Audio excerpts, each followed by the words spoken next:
نهاركم زين ومبروك، أجواء غائمة ممطرة رائعة. توالم عيد الأم. نقول اليوم اليمة في هذه المناسبة كل عام وأنت بخير، ربي يحفظك ويطول في عمرك، ونقول لكم كاملين صحة عيدكم وصحة عيد الوالدة ديالكم كل وحدة باسمها. اليوم جبت لكم جينواز بيتوتية بسيطة، نديروا لها تزيين قانا بزاف سامبل. نجوزوا للمطبخ باش ندو كل التفاصيل.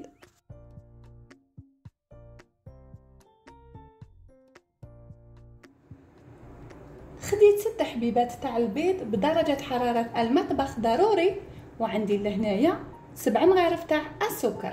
6 حبات تاع البيض فصلتهم، الصفار تاع 6 صفار راهم هنايا والبياض راهو هنايا ندير بسم الله قريصه تاع الملح، نقعد ندرب حتى وين يولي لي مزيج جرغوي هاد البياض.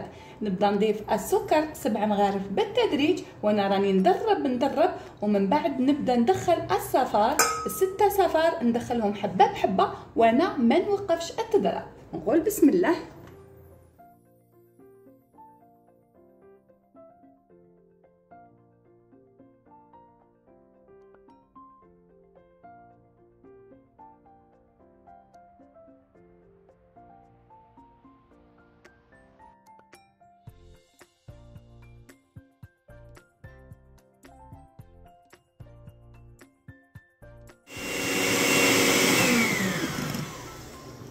المزيج تاعنا رغوي كريمي شهي. نجوز مباشرة نجيب 160 غرام تاع الفرينة، ونجيب صفاية، ونجيب انفوي، وفي الاخر ندير القشور تاع الليمون ولا لافاني.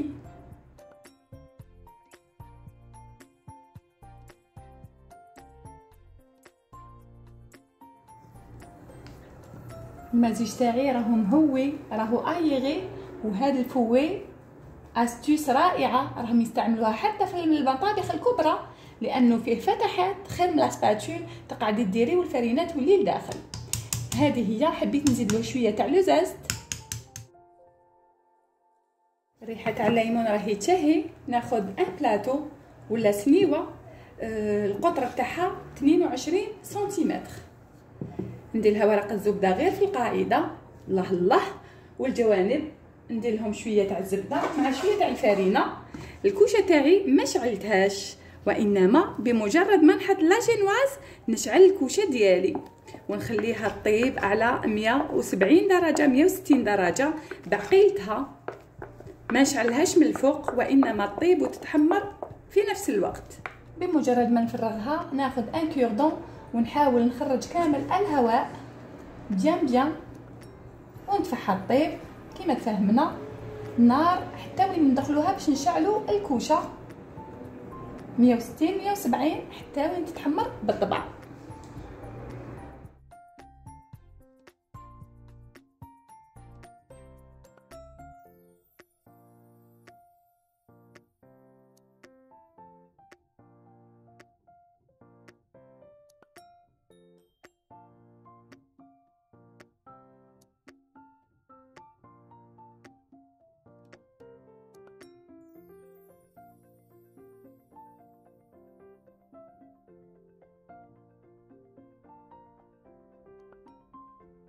باش نبداو نحضروا الكريمه اللي رانا رايحين نديروها كحشو لا جينواز ديالنا. عندي هنايا جبن الماسكاربون نص علبه منتوج محلي هايل، خرجته باش يطرى، نضربوه هو كبدايه وحده.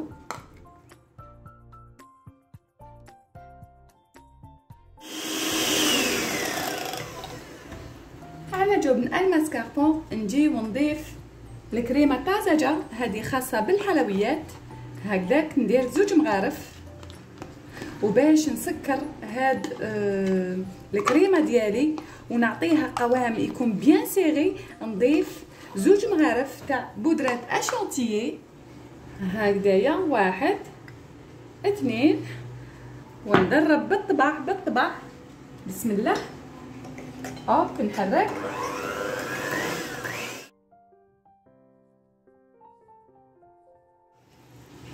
الكريمه تاعي راهي هايله، شوفوا ليا حبيت نعطيها لون بزاف شباب وذوق الفراوله. عندي ان كولي دو فريز، شوفوا ليا ناخذ منه 2 مغارف.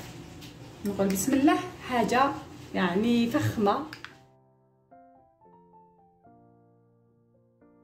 واحد الكريمه، شوفوا لي القوام، شوفوا لي اللون، روعه. نجيب لا جينواز ونبداو.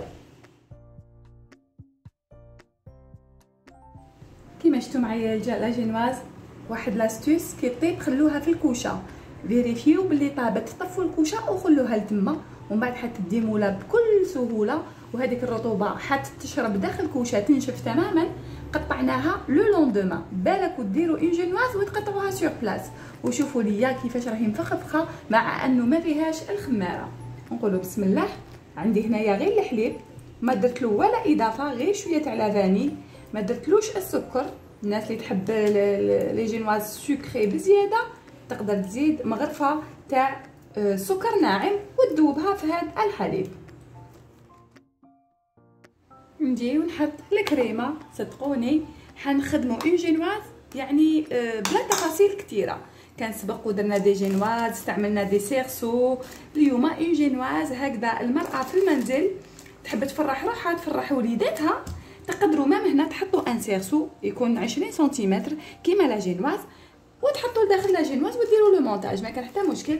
حنا قلنا اون جينواز بيتوتيه تاع اي سيده عندها عيد ميلاد وليداتها، شهات تاكلها، تنوض مباشره وتتكل على ربي.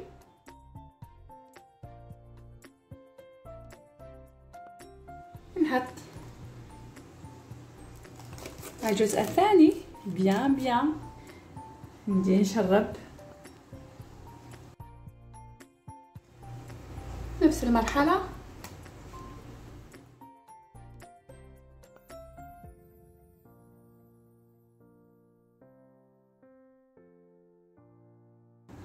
اخر قطعه راني حابه نخليها وحدها في الصحن، نقلبها ونشربها هنايا بيان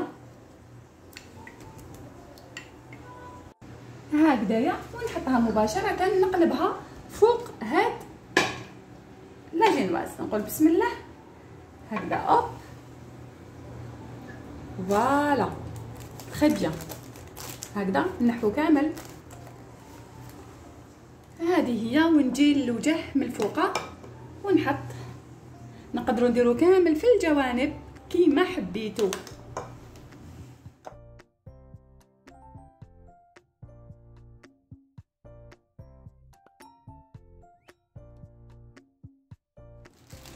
هكذايا شويه تاع الكريمه في اون بوش، اوب هكذايا. وهنا في النص نجي وناخذ هذاك لو كولي دو فريز، ندير غير مغرفه واحده وفقط، نمشيها بسياسه.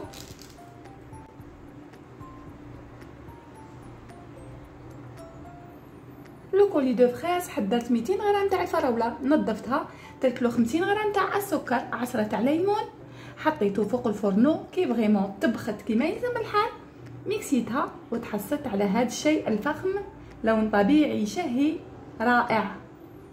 تقدروا تخبوه في المجمد كيما تكونش الفراوله، تجبدوه، صدقوني راح يجيكم من الجنه. شوفوا ليا واش تقولوا فيها، بدات تبان. فوالا نجي ناخذ الفراوله دوكا هنا من الفوق ونزوق بسيطه بسيطه بسيطه بيتوتيه بامتياز.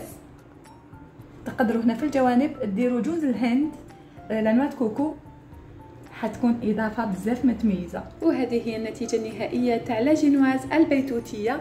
تفهمنا بلي رانا رايحين نديروا اون جينواز من الأ للزاد، درناها بسيطه بسيطه. وصدقوني ما كنتش حنتقاسم معكم لي ديتاي تاع لو مونتاج، قلت ندير غير لا جينواز ونخلي كل واحد يدير في بيته واش حب.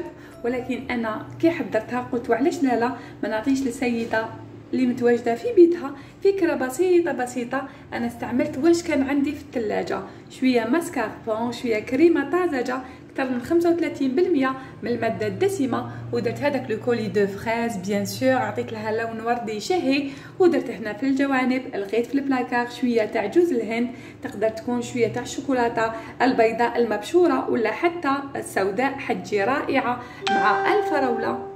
اون جينواز ناجحه من اول تجربه، ما فيهاش الخماره. ضربوا البيض في الاول البياض حتى وين يطلع، ضروري يكون درجه حراره المطبخ، وما ديروش لو مونتاج حتى الغد من داك باش تقطعوها بكل سهوله.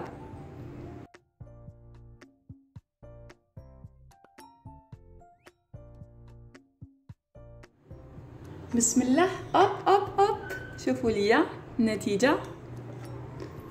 هذه هي النتيجه، شوفوا ليا. حبيت نوري لكم كامل التفاصيل. شوفوا ليا النتيجه عن قرب، مقطعه بامكانيات بسيطه. اذا لاحظتوا ما استخدمتش ماتيريال لا سباتول ولا حتى حاجه، كنت نخدم غير بالسكين. شوفوا ليا لا بريسيزيون، شوفوا ليا الطبقات موزونه، شوفوا الفيزوال تاعها بريزونطابل.